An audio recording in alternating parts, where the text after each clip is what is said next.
கிறிஸ்துவுக்குள் அன்பானவர்களே, ஆண்டவரும் இரட்சகருமாகிய இயேசு கிறிஸ்துவின் நாமத்தில் இந்த புதிய வாரத்தில் உள்ள எல்லாரையும் அன்போடு கூட வாழ்த்தி வரவேற்கிறேன். இந்த வாரத்தில் நாம் பகலுக்குரியவர்கள் என்ற தலைப்பில் நாங்கள் தியானிக்க போகிறோம். பகலுக்குரியவர்களும் வெளிச்சத்துக்குரியவர்களுமாய் இருக்கிறோம். நாம் நம்முடைய வாழ்க்கையில எப்படிப்பட்ட ஒரு வாழ்க்கை ஜீவியத்தை வாழ வேண்டும் என்பதை குறித்து நாங்கள் தியானிக்க போகிறோம். 1 தெசலோனிக்கேயர் புத்தகம் 5வது அதிகாரம் 5வது வசனம் இவ்வாறு சொல்கிறது: நீங்கள் வெளிச்சத்தின் பிள்ளைகளும் பகலின் பிள்ளைகளுமாயிருக்கிறீர்கள். நாம் இரவுக்கும் இருளுக்கும் உள்ளானவர்கள் அல்லவே. ஆம் பிரியமான பிள்ளைகளே, நாம் பகலின் பிள்ளைகள். நாம் இரவுக்கும் இருளுக்கும் உள்ளானவர்கள் அல்ல. பகலின் பிள்ளைகளும் வெளிச்சத்தின் பிள்ளைகளுமாய் இருக்கிறோம் என்று வேதம் எங்களுக்கு கற்றுக் கொடுக்கிறது. நாம் அன்றைக்கு ஆண்டவராய் இயேசு கிறிஸ்துவை ஏற்றுக்கொண்டு அவருடைய சொந்த பிள்ளைகளாய் மாறுகிறோமோ, அவருடைய பிள்ளைகள் என்ற அதிகாரத்தை பெற்றுக்கொள்கிறோமோ, அன்றைக்கு கர்த்தர் நம்மளை வெளிச்சத்தின் பிள்ளைகளாய் வைத்திருக்கிறார். ஆமென். அவர் வெளிச்சமாய் இருக்கிறது போல அவருடைய பிள்ளைகளாய் நாமும் வெளிச்சம் உள்ளவர்களாய் இருக்கும்படி கர்த்தர் நம்மளை ஏற்படுத்தி இருக்கிறார். அல்லேலூயா. ஏனென்று சொன்னால் நாங்கள் பார்க்கிறோம், அங்கே வேதம் எங்களுக்கு அழகாக கற்றுக் கொடுக்கிறது. மத்தேயு 5வது அதிகாரம் 14வது வசனத்தில் அங்கே சொல்லப்படுகிற காரியம்: நீங்கள் உலகத்துக்கு வெளிச்சமாயிருக்கிறீர்கள்.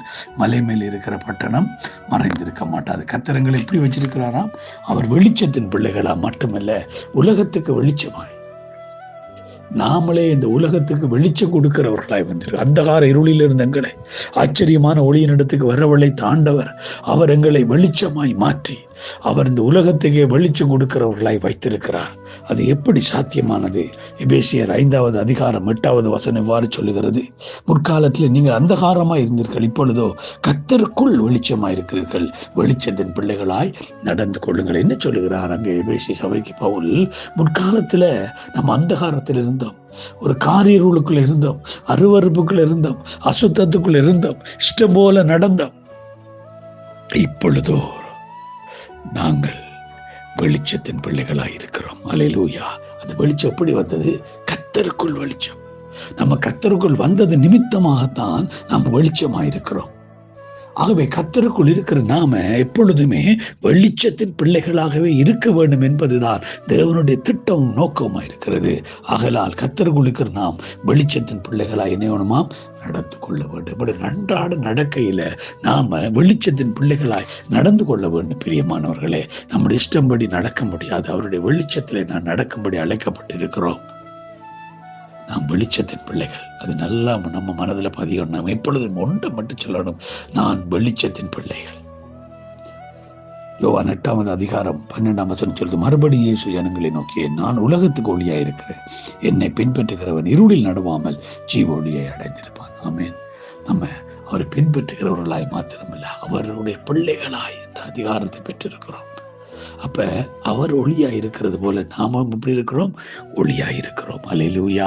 நாம் அவருடைய பிள்ளைகள், ஒளியின் பிள்ளைகளாய் பகலின் பிள்ளைகளாய் இருக்கிறோம் என்பதை மறந்துவிடக்கூடாது.